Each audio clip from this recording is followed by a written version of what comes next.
Ronald and Nancy Reagan were defined by their love for each other. They were as close to being one person as it is possible for any two people to be.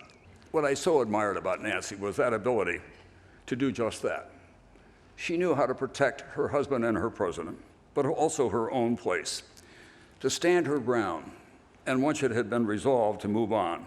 My parents were two halves of a circle, closed tight around a world in which their love for each other was the only sustenance they needed.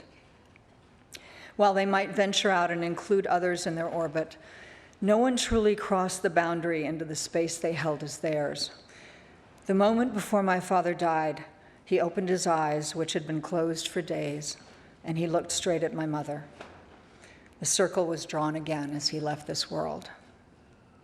What I really mean to say is that there would be no Ronald Reagan Presidential Library without a President Ronald Reagan, and there likely wouldn't have been a President Ronald Reagan without a Nancy Reagan.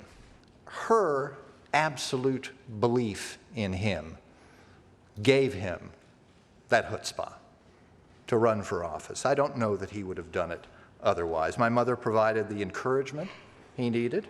She guided him. She provided a refuge into which he could repair, to gather his strength. She guarded his privacy. She protected him. Both possessed great individual talents, but as a couple, they were more than the sum of their parts.